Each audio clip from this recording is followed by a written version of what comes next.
Nurse Rob here at the RNAO Fall Assembly, and I am with Brenda Hutton, who is a new Ontario Nurses for the Environment Executive Team member.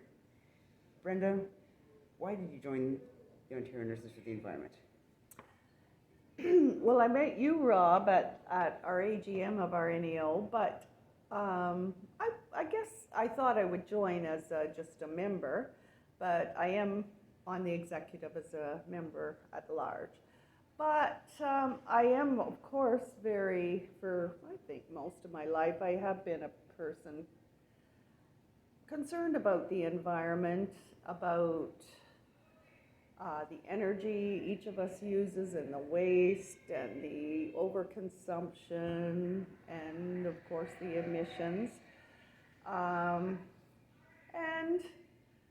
of course, felt kind of bad about it, but kind of helpless too, doing my own little thing as best I could, and but wondering if it makes much difference. But I would say I've done an awful lot of, since I joined, I've done a lot of research, and I attended a seminar.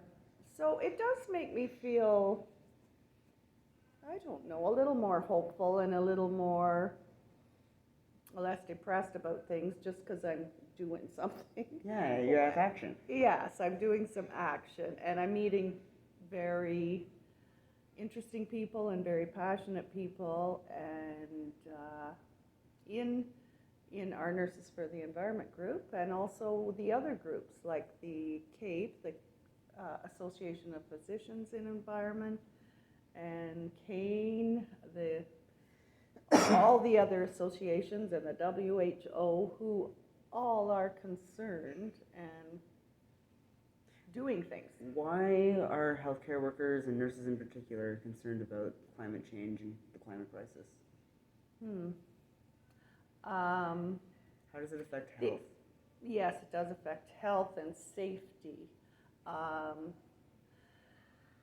Well, people can get ill because when the wildfires happened this past summer, there were, I learned in that day-long seminar that there was many more emergency visits to the hospital, people suffering respiratory problems, higher instances of heart attacks.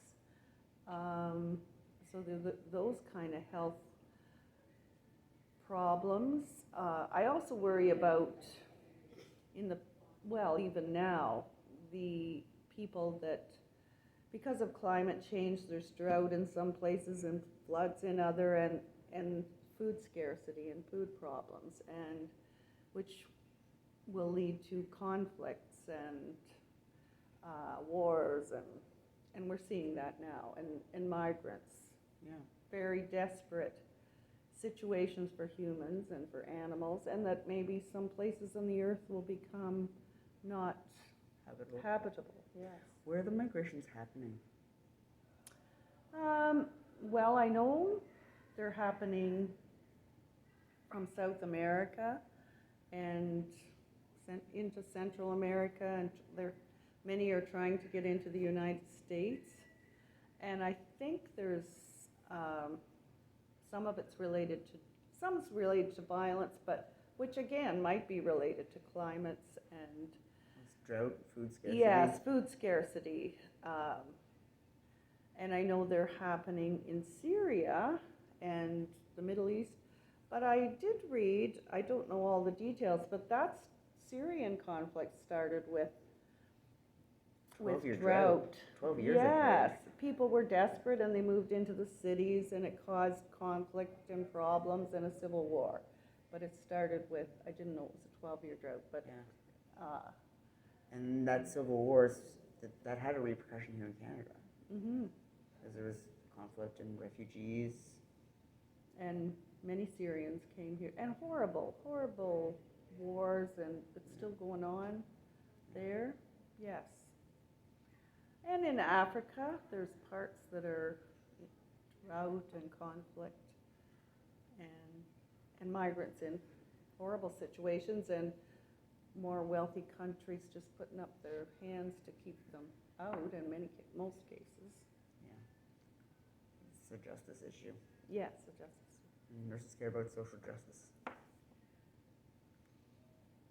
Thank you very much. Oh, you're welcome.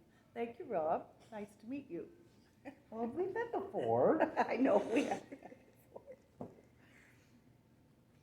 As I've known Rob a few months.